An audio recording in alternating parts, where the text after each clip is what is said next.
কিন্তু আপনার চরিত্র যদি ভেতাল থাকে, আমি তো আপনার পক্ষে কথা বলতে পারি না গো। বেদের বেজোসনা আমার কথা দিয়েছো, হাসি হাসি বলে জোসনা ফাঁকি দিয়েছো। আমরা খালি ফাঁকি দেখেছি, খালি ফাঁকি দিয়েছেন। আর কত ফাঁকি এই বাংলাদেশের মানুষকে দিবেন? তুমি জোসনা হ্যাঁ তো দিয়াছিলা ব্যথা, আছে না নাই? সে ব্যথা আমাদের আছে, আমরা ব্যথা ভুলি নাই। ঠিক জোরে বলেন ঠিক। ভাই একটু একটু মেহরবানি করে জিকির করেন, আর একটু এগিয়ে আসেন তো দেখি। এক ভাই আর এক ভাইকে জায়গা করে দেন জান্নাতে, আল্লাহ আপনাদেরকে জায়গা করে দিবেন। আসুন না ভাই, একটু হাফাত করে আসুন। আপনার একটু ভলিউম দেন তো, দেন, যা আছে কপালে হবে আজ, দেন, ফাটা ফেলে দেবো। কি হে শুনেন, আমি এমনও বলবি, একটা যদি মোটামুটি আওয়াজ দেই, ইউনিট তো দূরের কথা, মিশনত আগুন পর্যন্ত ধরে, আমি সেই মাল। এখন তাকবীর দেন দেখি, নারায় তাকবীর। একটা পাতি নেতার কাপড় এখন ট্রাক উত্তরে ঢোবার লাগে। টাকা পাইছো কই রে? এই টাকা পাইছো কই?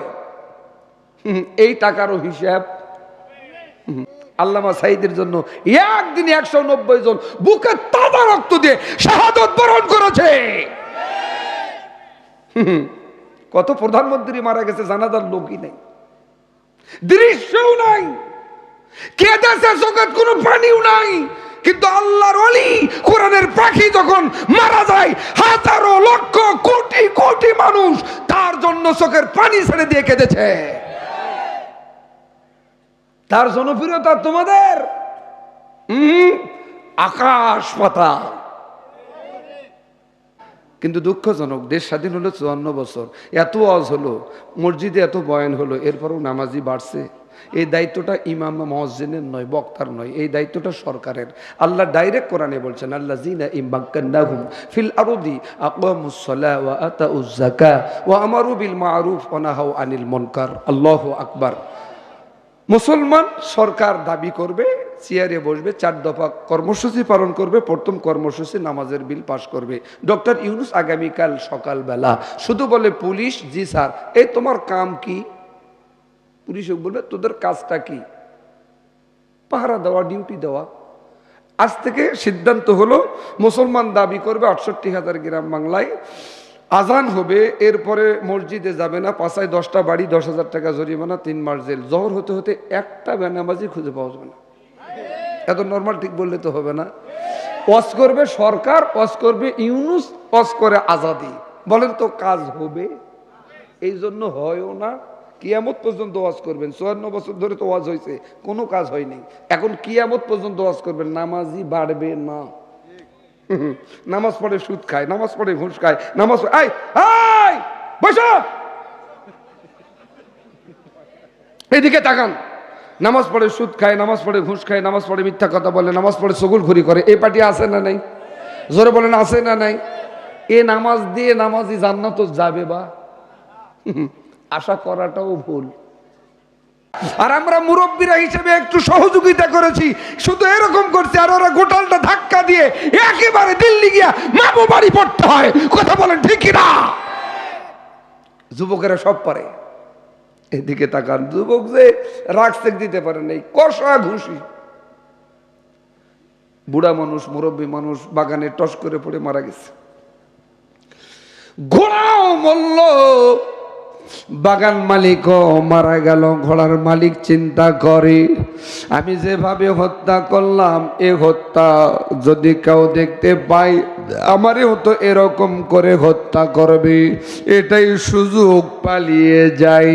আমরা হলেও কিন্তু তাই করতাম ভাই। চিন্তা করতেছে, আমি তো অন্য কোনো ধর্মের মানুষ না, আমি মুসলিম, যা আছে কপালে হবে কাল সকালে। কেউ দেখি নেই, মানুষের চোখে আমি ফাঁকি দিয়া পার হব, কিন্তু আল্লাহর চোখে হাসরের ময়দানে ফাঁকি দিয়া পার হতে পারবো? ভয় কার? জোরে কোন? আর আমরা কত অপরাধ করতেছি, হাজারো অপরাধ, লক্ষ অপরাধ, কোটি অপরাধ, এরপরে আমরা অপরাধই মনে করছি না। ওই আল্লাহর ভয় যদি অন্তরে থাকে, কোনো মানুষ অন্যায় করতে পারে? এই যুবক চিন্তা করে, আমারে তো দুনিয়ার কেউ দেখে নাই, হত্যা করেছি, এটাই সুযোগ, পালিয়ে যাই, আমি মানুষের চোখে ফাঁকি দিয়া দুনিয়াতে পার হতে পারবো ভাই। হাসরের ময়দানে মুসিবতের দিনে আল্লাহর চোখে তো ফাঁকি দিয়া পার হতে পারবো না গো। যাচ্ছে কপালে হবে কাল সকালে। লাশের পাশে দাঁড়িয়ে রইলেন, মারহাবা বলেন। তার দুইটা ছেলে। কয়টা ছেলে? আসরের পর প্রতিদিন মাগরিবের পূর্বে বাবা বাড়ি যায়। আজ এসা ধর বাবা এখনো আসে না। বড় ছেলে ছোট ভাইটারে ডাক দিয়া বলেন, ছোট ভাই, বাবা তো প্রতিদিন আসরের নামাজ পর মাগরিবের পূর্বে বাড়ি আসে, এখন পর্যন্ত বাবা বাড়ি আসে না রে, নিশ্চয়ই বাবার কোনো অঘটন কুঘটন ঘটতে পারে। পরামর্শ করে দুই ভাই বাগানে এসছে, এসে দেখেন একটা ঘোড়া মারা গেছে, ঘোড়ার পাশে একজন যুবক দাঁড়িয়ে, আর তার বাবা লাশ হয়ে পড়ে রয়েছে। বড় ছেলেটা ডাক দিয়ে বলেন, যুবক, আমার বাবার কি হয়েছে রে? বলেন, তোমার যদি বাবা হয়, আমি রাগসেক দিতে পারি নাই, মেরেছি, মারা গেছে, তোরা আমার বিচারের ব্যবস্থা কর, আমি পাপ মুক্ত হয়ে কবরে যেতে চাই। মুসলমান কারে বলে দেখছেন? বিচারকের দরবারে যদি যাই আর নিয়ে যাওয়া হয়, বিচারক আর কেউ নয়, অর্ধ জগনের খলিফা, খলিফাতুল মুসলিমিন, আমিরুল মুমিনিন হযরত ওমর। আমার মতন আপনার মতন মনে হয় দুর্বল বিচারক, যেন তেন রায় দিয়া ফাঁসি। শুধু উনি বিচারক নয়, নেতা নির্বাচক। এই যে 12ই ফেব্রুয়ারি আসতেছে, আমরাও নেতা নির্বাচন করতে যদি পারি ওমরের ভূমিকায়, খোদার কসম বাংলাদেশে ভোট বাড়ি বাড়ি চাওয়ার প্রয়োজন হবে না। উনি হিমিশের গভর্নর নির্ধারণ করতেছেন নেতা হিসেবে, মারহাবা বলেন। বলবো ঘটনাটা? নাম হলো সাইদ ইবনে আমের। নাম কি? সাইদ ইবনে আমের। আবু বকরের সংক্ষিপ্ত খেলাফতকালে সাইদ ইবনে আমেরকে রাষ্ট্রীয় কোনো পদ মর্যাদা দেওয়া হয় নাই। অর্ধজাহানের খলিফা, খলিফাতুল মুসলিমিন, আমিরুল মুমিনিন হযরত ওমরের শাসন আমলে হিমসের গভর্নর করে পাঠানো হয়। বলেন আল্লাহু আকবার। আমিরুল মুমিনিন ওমর ডাক দিয়ে বলেন, সাইদ রে, নেতা নির্বাচন আমি করলাম, মারহাবা বলেন। আমাক 4টা তালিকা দিবা। 1 নাম্বার হলো ইয়াতিম, 2 নাম্বার মিসকিন, 3 নাম্বার বিধবা, 4 নাম্বার হলো গরিব। জি স্যার, তাই হবে। গভর্নর করে পাঠিয়ে দিলেন। কিছুদিন পর আমিরুল মুমিনিন জাহানের খলিফা সফরে গেলেন হিমসে। আল্লাহু আকবার। বাহক মাধ্যমে সাইদ ইবনে আমের তাকে তালিকাটা দিলেন। ওমর তালিকাটা পড়তেছেন, ইয়াতিম, মিসকিন, বিধবা, গরিব। এই গরিবদের তালিকায় দেখতেছেন সাইদ ইবনে আমেরের নাম। ওমর ডাক দিয়ে বলেন, ও হিমসের জনগণ,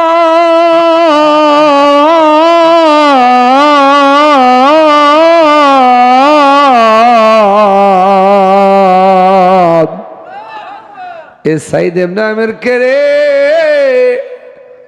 জনগণ বলেন, আমিরুল মুমিনিন, আপনি তাকে নেতা নির্ধারণ করে আমাদের কাছে পাঠিয়ে দিয়েছেন, তিনি হলো সাইদ ইবনে আমের। উমর ডাক দিয়ে বলেন, সে কি গরিব হয়েছে? জনগণ, পাবলিক বলেন, গরিব হয়েছে না ধনী হয়েছে জানি না, আমাদের নেতার বিরুদ্ধে আমাদের তিনটা অভিযোগ আছে। নেতার বিরুদ্ধে আরেক নেতার কাছে অভিযোগ, অর্থাৎ প্রত্যেক নেতাকে জবাবদিহিতার জায়গা তৈরি করতে হবে। জবাবদেহিতার জায়গা নাই বলেই দুর্নীতি করার সাহস বাংলার জমিনে পেয়েছে তারা। গরিব দুঃখী মেহনতি মানুষের টাকা হাইজ্যাক করে, ছিনতাই করে, হুন্ডির মাধ্যমে বিদেশে পাচার করে বেগম পাড়ার বাড়ি বানাইছে তারা। বিচারের সম্মুখীন আজ পর্যন্ত হয় নাই তারা। খোদার কসম, পট পরিবর্তন হলে ওই হুন্ডির মাধ্যমে টাকাও আসবে, ওই নেতারাও বাংলাদেশে এসে অবশ্যই বিচারের সম্মুখীন হবে। পার পাবে না, পার পেতে দেওয়া হবে না। এত নরমাল ঠিক বললে তো হবে না। কষ্ট হচ্ছে মনে হয় আপনাদের? আপনি সারা জীবন নামাজ রোজা করবেন, হজ করবেন, যাকাত দিবেন, আপনি অন্যায়ের প্রতিবাদ করবেন না, ওই ইমানদারের এক পায়েরও দাম আল্লাহর কাছে নাই। হ্যাঁ, জোরে কথা বলেন। আসছি যখন বলে যাই, কি দোয়া করবো নাকি? আরো দোয়া পরে এইদিকে তাকান, গভীর মনোযোগ, আল্লাহু আকবার বলেন। সাইদে আমের কি গরিব হয়েছে রে? বলেন, গরিব হয়েছে না ধনী হয়েছে আমরা জানি না। আমাদের নেতার বিরুদ্ধে আমাদের তিনটা অভিযোগ।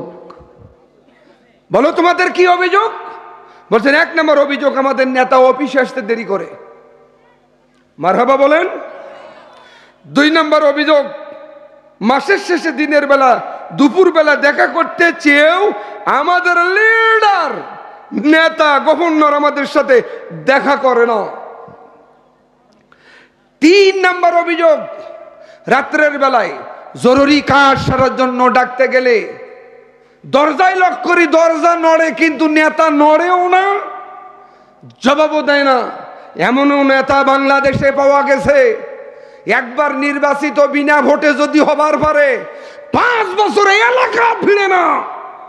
5 বছর পর এলাকার রাস্তা ভাঙ্গা চূড়া রাস্তায় এসি গাড়ি এসে জানালার ভিতর থেকে হাত দেখায়, আর জনগণ মনে করে সালাম দেয়।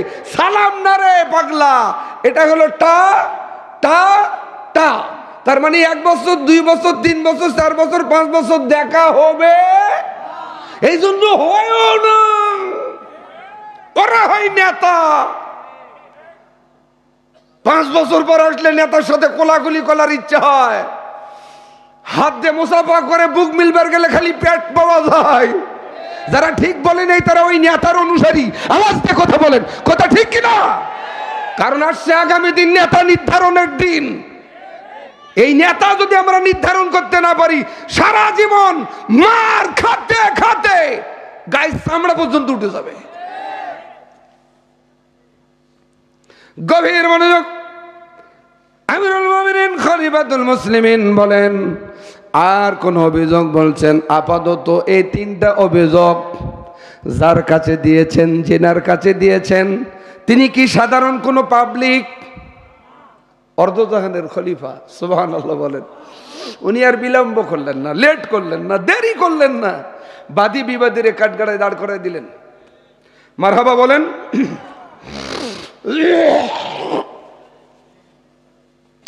বাদী বিবাদের কাঠগড়ায় দাঁড় করে দিয়ে আমিরুল মুমিনিন উমর ডাক দিয়ে বলছেন, সাইদ রে, তোমার বিরুদ্ধে 3টা অভিযোগ দেওয়া হয়েছে। সঠিক কারণ দর্শাইতে পারলে তোমার চাকরি থাকবে, নইলে তোমার চাকরি থাকবে। আমিরুল মুমিনিন, আমি কি জানতে পারি আমার বিরুদ্ধে আনিত অভিযোগটা কি? বলছেন, 1 নম্বর অভিযোগ, অফিসে আসতে দেরি করো। 2 নম্বর অভিযোগ, মাসের শেষে দিনের বেলা দুপুর বেলা দেখা করতে চেয়েও তুমি দেখা করো না। 3 নম্বর অভিযোগ, রাত্রের বেলায় জরুরি কাজ সারার জন্য ডাকতে গেলে দরজায় লক করে, দরজা নড়ে, তুমি জবাব দাও না। বলছেন আমিরুল মুমিনিন, 3টা অভিযোগের একটা অভিযোগও মিথ্যা না। দেখছেন নেতা? আর আমরা লেনের টাকা নিয়ে যাইতে ধরা পড়ি, তারপরেও বলি যারা ঠিক বলে নেই তারাও ভাগ পাইছে। জোরে বলেন। কত দুর্নীতি! এক নেতার বাড়ি কয়েক হাজার কোটি টাকা। মাননীয় প্রধানমন্ত্রী, পালিয়ে যাওয়া প্রধানমন্ত্রী, তার পিয়নের বাড়ি 4,500 কোটি টাকা। এগুলোর কি বিচার হবে না? বা হবে ইনশাল্লাহ। বলেন ইনশাল্লাহ। বলছেন আমিরুল মুমিনিন, আমি বলতাম না, বলতে বাধ্য হলাম। যদি না বলি নেতার বিরুদ্ধে জনগণের একটা কুধারণা থাকবে। বাংলাদেশে আমরা এরকম দুইজন মন্ত্রী পাইছিলাম। এক নম্বর মন্ত্রী হলো শহীদ মাওলানা মতিউর রহমান নিজামী রাহিমাহুল্লাহু তাআলা, আর একটা আলী আহসান মোহাম্মদ মুজাহিদ। দুই মন্ত্রী, তিন মন্ত্রণালয়, একটা শিল্প মন্ত্রণালয়, কৃষি মন্ত্রণালয়, আর একটা হলো সমাজ কল্যাণ মন্ত্রণালয়। ফখরুদ্দিন মঈনুদ্দিন ক্ষমতা গ্রহণ করার পরে সব মন্ত্রণালয়ে দুর্নীতি পাওয়া গেছে, কিন্তু দুইটা মানুষের মন্ত্রণালয়ে 1 টাকা দুর্নীতি খুঁজে পাওয়া যায় নাই। সেটা হলো মতিউর রহমান নিজামী, আলী আহসান মোহাম্মদ মুজাহিদ। এমন ব্যক্তিরা যদি ওই রাষ্ট্রের চেয়ারে বসে, বাংলাদেশে দুর্নীতি তো দূরের কথা, নিয়ত পর্যন্ত কোনো ব্যাটা করতে পারবেন না। আপনারা কি চান না এমন নেতা ওই সংসদে পাঠানোর জন্য? দেখি কারা কারা চান, একটু হাত তুলে দেখেন তো। নারায়ে তাকবীর, হাতগুলো এরকম করেন। আল্লাহ হাতগুলোকে কবুল করুন, বলুন আমিন। লিল্লাহি তাকবীর। আমার উপর কি রাগ করতেছেন আপনারা? আমি কোনো দল, মত, পদ কাউরে ইন্ডিকেট করে বলেছি? আপনারা ভালো বুঝেন, এইদিকে তাকান। কেউ আবার গাওয়াত মাকে নেন না যে আমাদেরকে মনে হয় বলতেছে। আপনি ওরকম ভালো মানুষ হন, দেশ থাকলে দল থাকবে, দল করতেই পারে, আপনি করেন, আমার আপত্তি নেই। কিন্তু আপনার চরিত্র যদি ভেদাল থাকে, আমি তো আপনার পক্ষে কথা বলতে পারি না গো। বেদের বেজোসনা আমার কথা দিয়েছো, আসি আসি বলে জোসনা ফাঁকি দিয়েছো। আমরা খালি ফাঁকি দেখেছি, খালি ফাঁকি দিয়েছেন। আর কত ফাঁকি এই বাংলাদেশের মানুষকে দিবেন? তুমি জোসনা হ্যাঁ তো দিয়াছিলা ব্যথা, আছে না নাই? সে ব্যথা আমাদের আছে, আমরা ব্যথা ভুলি নাই। ঠিক জোরে বলেন ঠিক। গভীর মনোযোগ।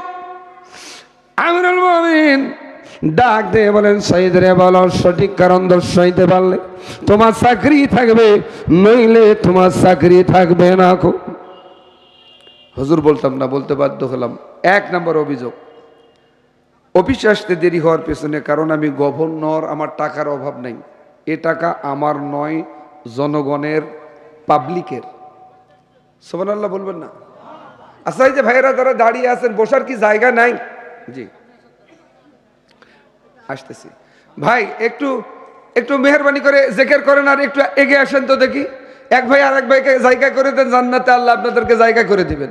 আসুন না ভাই, একটু হাফাত করে আসুন, একটু জিকির করুন। লা ইলাহা ইল্লাল্লাহ সুবহানাল্লাহ আলহামদুলিল্লাহ লা ইলাহা ইল্লাল্লাহ। ভরে গেল তো, মানে এটা কি পোলায়ের আগে নাকি?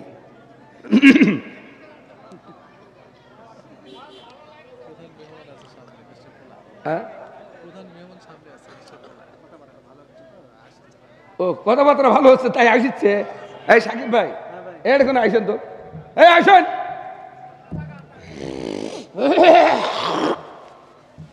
প্রধান মেহমান আইছে। ও তার মানে আমি বুঝতে পারছি, তার মানে আপনাদের জন্য প্রধান মেহমান একটু পরে আসবে। কি বলেন দেখি? হ্যাঁ, তোবারক শরীফ। আমাদের সভাপতি সাহেব বলছে, আমি আর ওটা বুঝতে পারিনি, অ্যাঙ্গেলে বলছে তো। তোবারক আলী আসতেছে, আপনারা তোবারকের জন্য বসে আছেন? কারা কারা আছেন হাত তোলেন। তার মানে বোঝা গেল আপনারা তোবারকের উদ্দেশ্যে নাই। আমরা কোরআন হাদিসের জন্য, আজাদির আকর্ষণে নয়, কোরআন হাদিসের আকর্ষণে আছি। কথা বলেন, কথা ঠিক কিনা? এই ভাই তারা দাঁড়িয়ে আছেন, বসে পড়েন। ওয়াজ ফরাজুল মধ্যে 12টা পর্যন্ত হবে, এমনিতেই শীত কমে যাবে। একটু আওয়াজ দিয়ে তাকবীর দেন, নারায়ে তাকবীর। আপনারা একটু ভলিউম দেন তো, দেন, যা আছে কপালে হবে আজ, দেন, ফাটা ফেলে দেবো। কি হে শুনেন, আমি এমনও বলবি, একটা যদি মোটামুটি আওয়াজ দেই, ইউনিট তো দূরের কথা, মিশনত আগুন পর্যন্ত ধরে, আমি সেই মাল। এখন তাকবীর দেন দেখি, নারায়ে তাকবীর। মানে আমার তাকবীর তো আপনাদের আওয়াজ বেশি হলো, আরো একটু আওয়াজ দিয়ে বলেন দেখি, নারায়ে তাকবীর। আল্লাহ কবুল করুন, বলুন আমিন। কষ্ট হবে কি? আমি যদি আর মোটামুটি 15 মিনিট খানিক চালাই, থাকবেন? দেখি কারা কারা থাকবেন না। আপনারা থাকবেন, আমি বিশ্বাস করি। আলহামদুলিল্লাহ।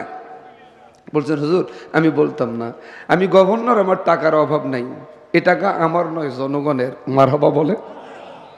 হুজুর আমার স্ত্রী অসুস্থ, আমার ছোট্ট দুইটা ছেলে, নিজ হাতে ছেলেদেরকে স্কুলে পাঠাই, স্ত্রীর সেবা করি, সংসারের যাবতীয় কাজ কর্ম আমি নিজ হাতে করি, আমার বাড়িতে কোনো কাজের মানুষ নাই গো, এজন্য আমার অফিসে আসতে দেরি হয়। ওমর আল্লাহ শুকরিয়া আদায় করছেন, আল্লাহ যে নেতা নির্বাচন করে পাঠিয়ে দিয়েছি এটা গম চোরা নেতা নয়, চাউল চোরা নেতা নয়। আরে কথা কয় না, এটি খাওয়া এ জিনিস না, এটা তো আল্লাহর ভয় আছে এর অন্তরে। আলহামদুলিল্লাহ, শুকরিয়া আদায় করেন, আল্লাহ যে নেতা নিয়োগ দিয়েছি এই নেতা দুর্নীতিবাজ নেতা নয়। 2 নম্বর অভিযোগ, আমিরুল মুমিনিন বলতাম না, বলতে বাধ্য হলাম, হুজুর মাসের শেষে দিনের বেলা দুপুরবেলা আমি জনগণের সঙ্গে দেখা করতে চেয়েও দেখা করতে না পারার কারণ হলো আমি গভর্নর, টাকার অভাব নেই, এ টাকা আমার নয় জনগণের। আমার গায়ের জামা জোব্বা একটা পাতি নেতার কাপড় এখন ট্রাক উত্তরে ঢোবার লাগে। টাকা পাইছ কই রে, এই টাকা পাইছ কই? এই টাকারও হিসাব এমন করে বলেন হুজুর,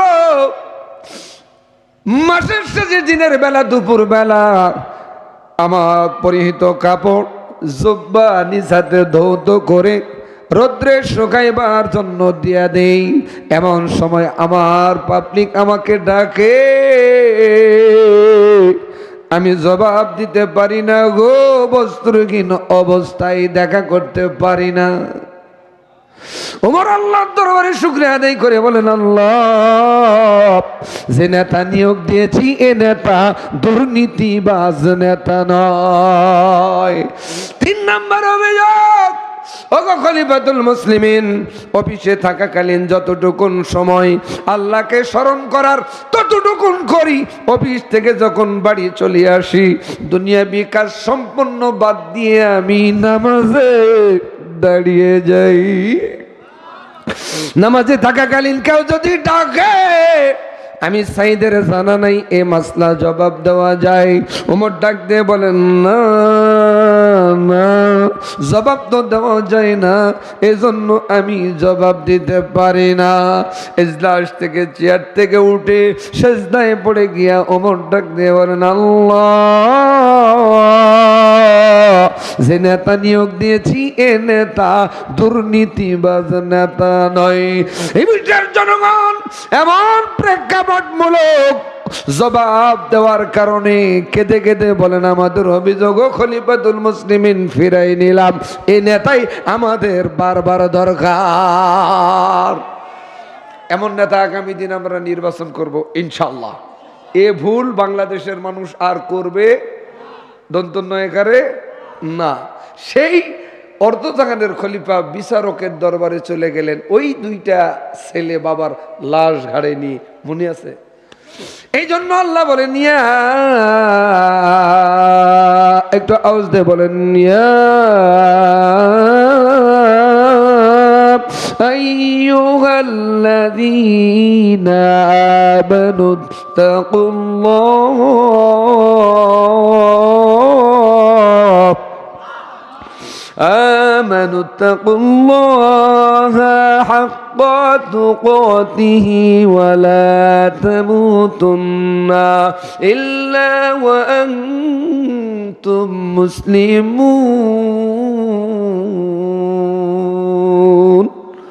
হে ইমানদারগণ, ভয় করো আমাকে, ততক্ষণ পর্যন্ত কবরে আসিও না যতক্ষণ পর্যন্ত পুরাপুরি মুসলমান না হয়েছ। কথাকার বাবার লাশ ঘাড়ে করে নিয়ে মদিনায় ছুটে চলছেন।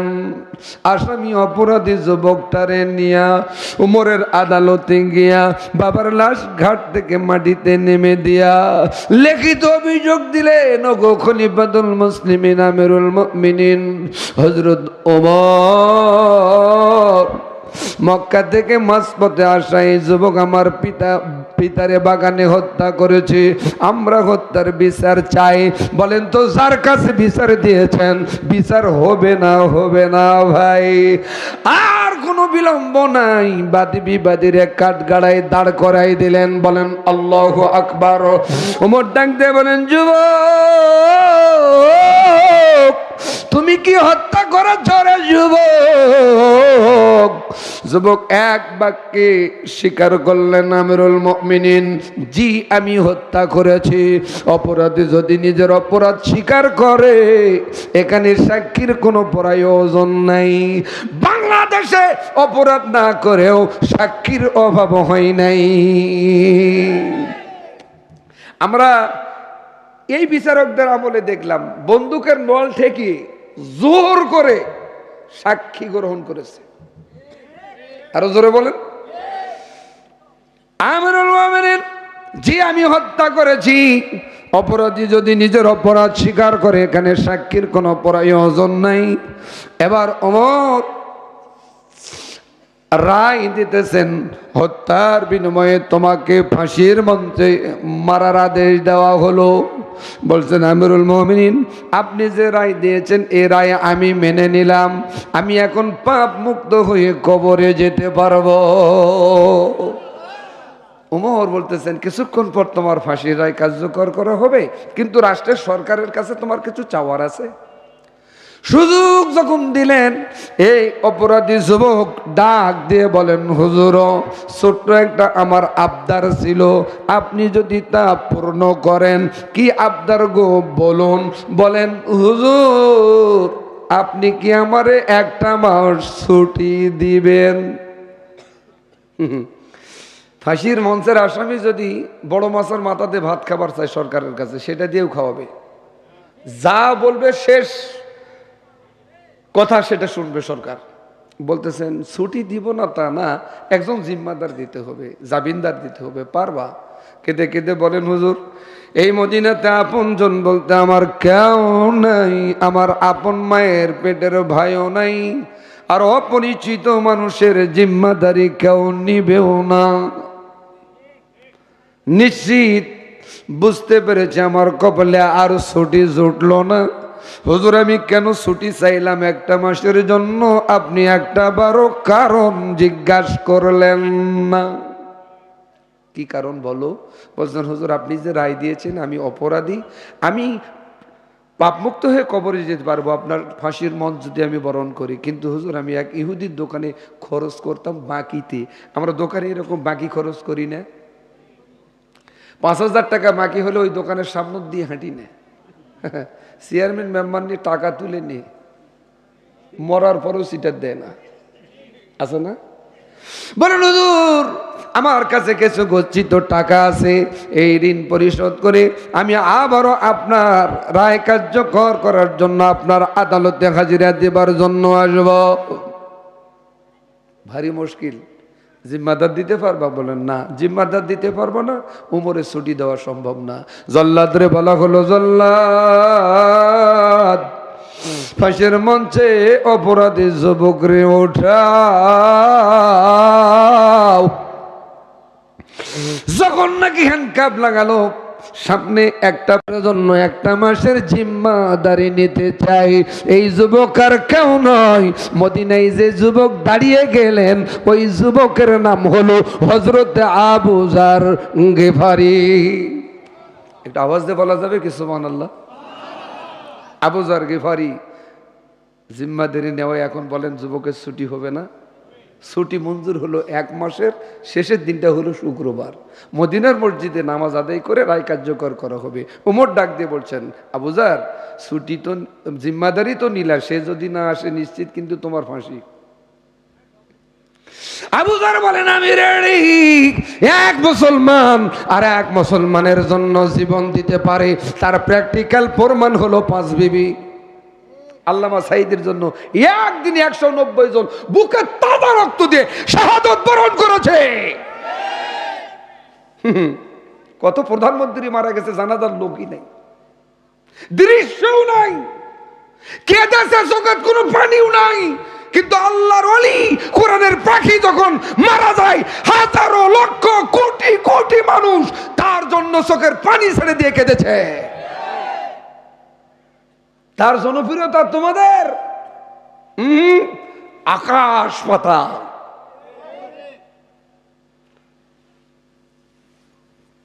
বলছেন আমি জীবন দেওয়ার জন্য রাজি। ছুটি দেওয়া হলো রাষ্ট্রীয়ভাবে, একটা চাবুক একটা ঘোড়া ওই যুবকরে দেওয়া হলো।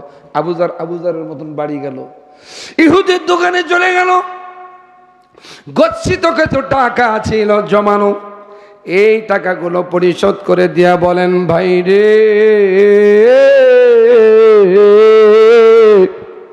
ইতিপূর্বে দেওয়ার দরকার ছিল, ও ভাই বেদবি মাফ করে দিও, ক্ষমা করে দিও।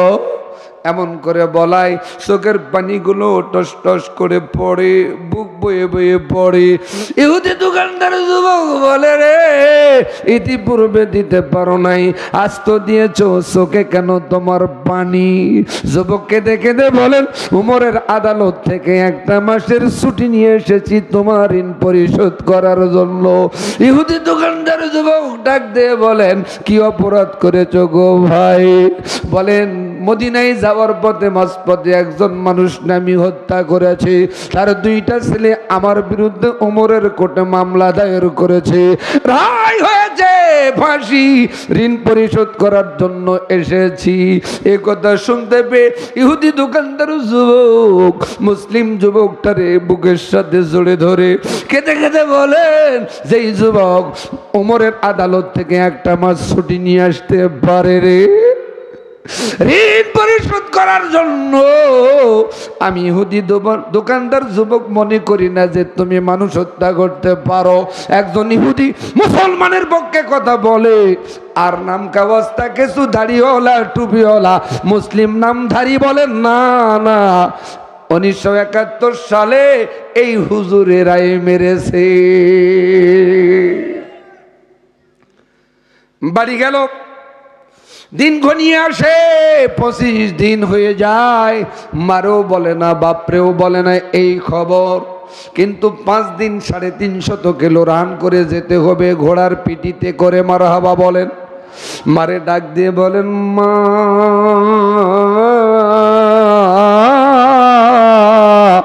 বিদায় দাও, দেখা হবে হাসুরে।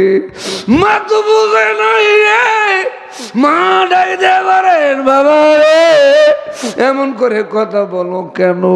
ও মা, একটা মানুষ মেরেছি মদিনায় যাওয়ার পথে, আমার বিরুদ্ধে তার 2টা ছেলে মামলা দায়ের করেছে, রায় হয়েছে ফাঁসি। ও মা বিদায় দাও, দেখা হবে হাসরে। মা ডাক দিয়ে বলেন, বাবারে পালিয়ে আসতে পারো নাই? ও মা, দুনিয়ার কোনো মানুষ আমার হত্যা করা দেখে নাই, কিন্তু দেখেছেন আমার আল্লাহ।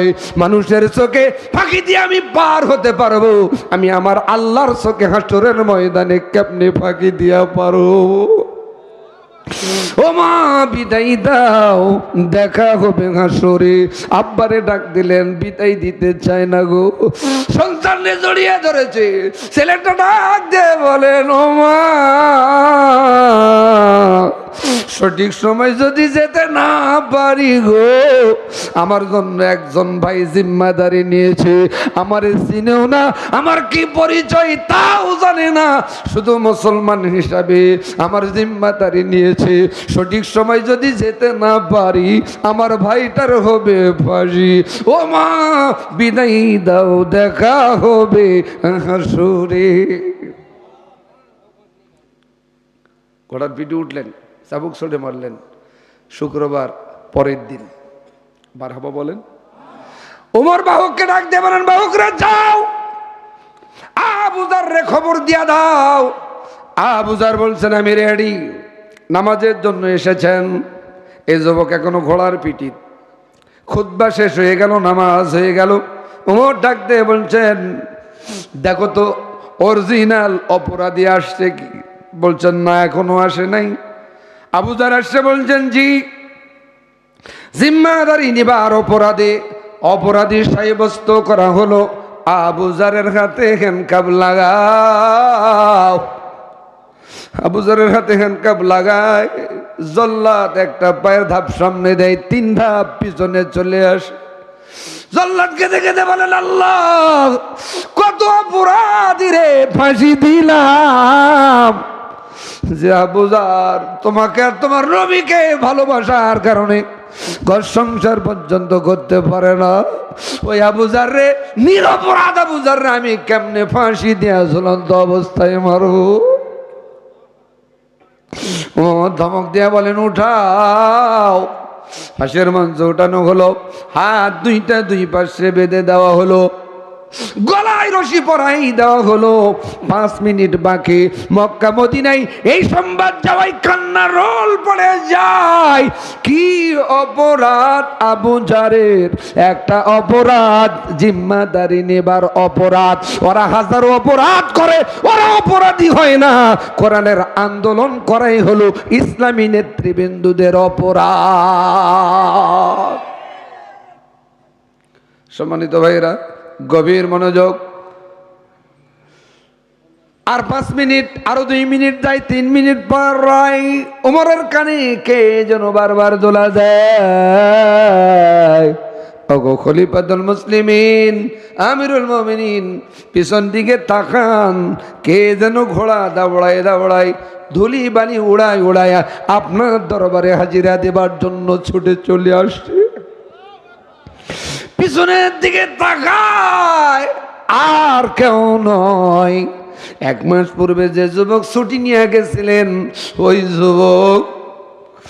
ওই দে 2টা ছেলে মিষ্টি নিয়ে বসে আছে, আর বিচার হবে, রায় কার্যকর করা হবে। সম্মানিত ভাইয়েরা, ঘোড়ার পিঠ থেকে নেমে আমিরুল মুমিনিনকে সালাম দিলেন, আসসালামু আলাইকুম ইয়া আমিরুল মুমিনিন, খলিফাতুল মুসলিমিন।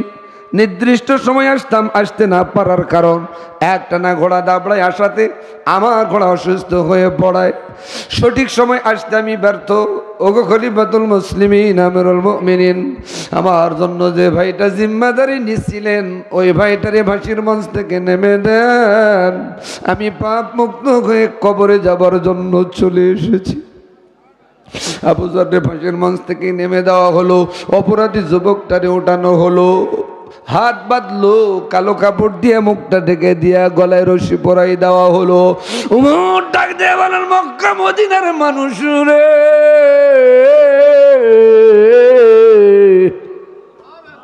আমি উমর মনে করি না যে সে যুবক 1 মাস ছুটি নিয়ে উমরের আদালতে আসতে পারে পাপ মুক্ত হয়ে কবরে যাবার জন্য। আমি মানতে পারি না এই যুবক মানুষ হত্যা করতে পারে। বড় ছেলে ছোট ছেলে ডাক দিয়ে বলেন, ওগো খলিফাতুল মুসলিমিন, আমিরুল মুমিনিন, আমাদেরও তো মনে হয় সেই যুবক 1 মাস ছুটি নিয়ে উমরের আদালতে রায় কার্যকর করার জন্য আসতে পারে, পাপ মুক্ত হয়ে কবরে যাওয়ার জন্য আসতে পারে। আমরা 2 ভাই মনে করি না যে আমার আব্বাকে সে হত্যা করতে পারে। আমাদের অভিযোগ আমরা ফিরাই নিলাম, আমরা একে মায়ের পেটের 2 ভাই, ফাঁসির মঞ্চ থেকে নেমে দেন, আজ থেকে সেও হবে আমাদের ভাই। নারায়ে তাকবীর। এর নাম হলো মুসলমান।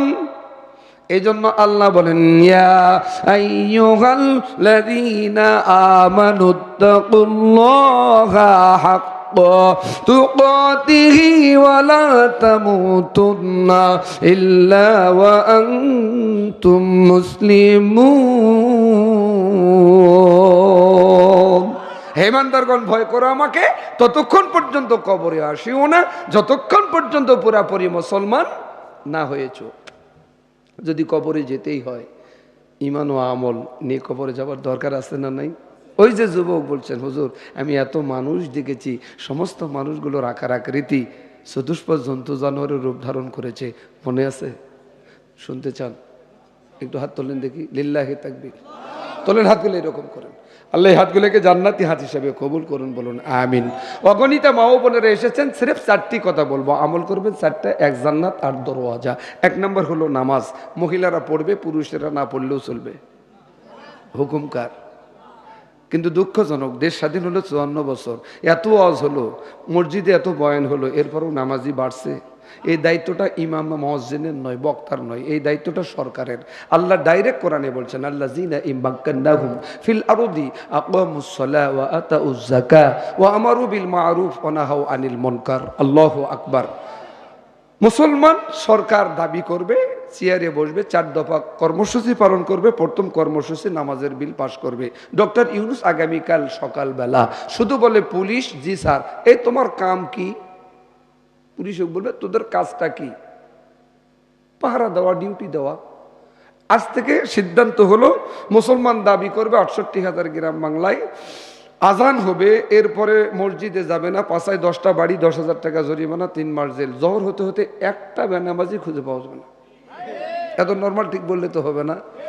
ওয়াজ করবে সরকার, ওয়াজ করবে ইউনূস, ওয়াজ করে আজাদি। বলেন তো কাজ হবে? এই জন্য হয়ও না।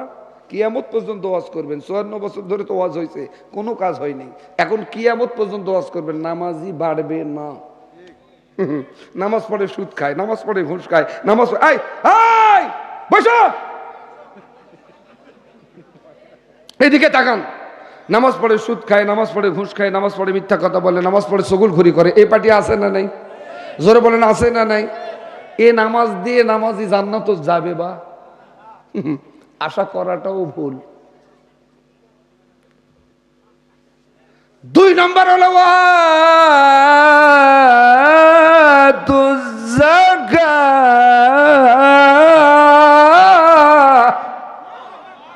যাকাত আদায় করবে সরকার। করি এখন হুজুরেরা পুষালে জাকাত দেনেওয়ালারা দেয়, আর জাকাত দেনওয়ালার বিরুদ্ধে হুজুরেরা যদি কথা বলে, জাকাত দেওয়া তো দূরে থাক, ইমামতি শুক্রবার থাকে না। আগামীকাল ডক্টর ইউনূস বলবে, র‍্যাব জি স্যার, বাংলাদেশে যারা জাকাত দেনেওয়ালা, যারা জাকাত দিবে না, পাশায় 10টা বাড়ি, 10,000 টাকা জরিমানা, 10 বছর সশ্রম কারাদণ্ডে দণ্ডিত দেওয়ার ঘোষণা দেওয়া হলো। সকালবেলা বলবে, অর্বা 1971 সালে মারা গেছে, কবর থেকে স্বপ্নযোগে বলবে, সাইফুল জাকাতটা আগে দে বা। কথা কয় না? এটা কোরআনের আইন বা, বুঝেন নাই? 3 নম্বর কর্মসূচি, আমারু বিল মা'রুফ,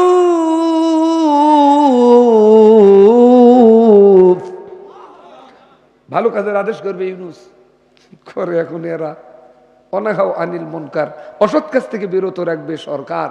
যেমন বিড়ি, গুল, জর্দা, আলোয়া, তামাক, আফিম, আইস, হেরোইন, ফেন্সিডিল, ইয়াবা, ট্যাবলেট, বিসি বা বা। নিজের আব্বাক দুবার আব্বা কয় না, বিসি বলে। এই হয় নাই, আওয়াজ দিয়ে বলেন আরো জোরে। স্বাধীনতা 54 বছর ধরে মদ, মাদকতা, তামাক, আফিম, আইস, হেরোইনের বিরুদ্ধে ওয়াজ কম হয় নাই। বলেন, আমার রংপুর বিভাগের হারাগাছের বিড়ির ফ্যাক্টরি কি বন্ধ বাংলাদেশের বক্তারা করবার পারছে? ইমামেরা করবার পারছে? আগামীকাল ডক্টর ইউনূসের নেতৃত্বে বলবে সেনাবাহিনী, জি স্যার, যারা তামাকের ফ্যাক্টরি দিবে, মদ মাদকতার ব্যবসা করবে, 1000 কোটি টাকা জরিমানা, আমৃত্যু কারাদণ্ডে দণ্ডিত দেওয়ার ঘোষণা দেওয়া হলো। খোদার কসম, বাংলাদেশের তামাকওয়ালা খুঁজে পাওয়া যাবে না। দায়িত্ব তাদের, দায়িত্ব নিয়েছি আমরা। ওয়াজ করে বন্ধ হবে না। বন্ধ করতে গেলে কোরআনকে সংশোধন পাঠবার লাগবে। সবাই বলেন এই ঠিক, এদের মনত খাইসলাতি আছে, এদের মনত খাইসলাতি আছে। আরো জোরে বলেন কি আছে? এখনো মরার আগে সোজা হন। 1 নম্বর নামাজ, সুবহানাল্লাহ বলুন না।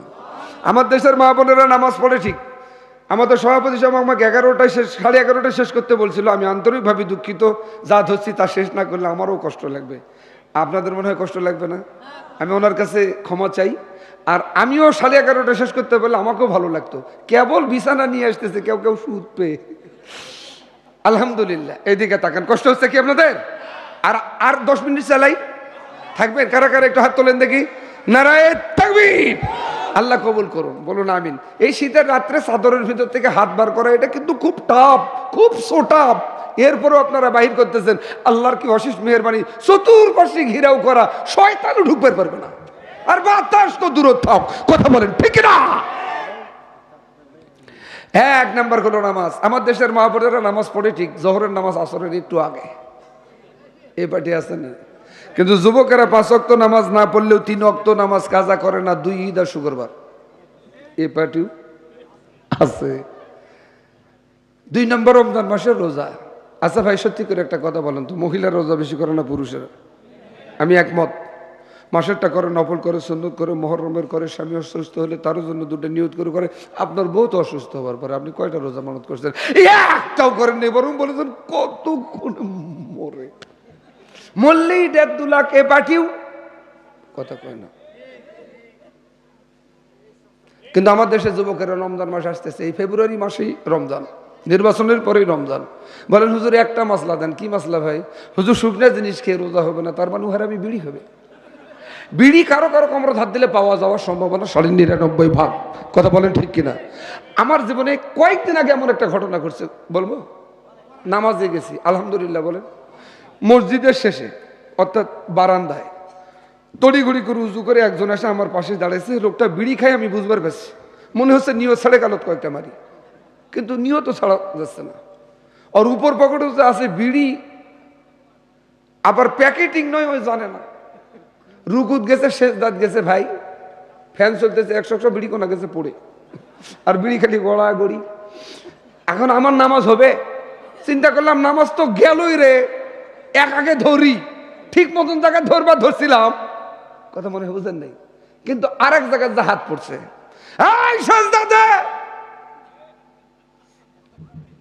কুল্লু মুস্কিরুন হারামুন, সমস্ত নিষেধদ্রব্য হারাম, বিড়িও হারাম।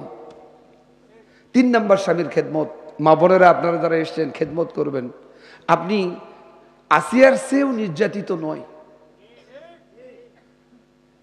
আসিয়া যদি এত নির্যাতন ফেরাউনের কাছে সহ্য করতে পারেন, এজন্য তো জান্নাতের সুঘ্রাণ পাইছেন। আপনি যদি স্বামীকে সন্তুষ্ট করে, আল্লাহ না করুক মারা যান, স্বামী যদি বলে আল্লাহ আমার স্ত্রী আমার কাছে ভালো, আপনি জান্নাতি।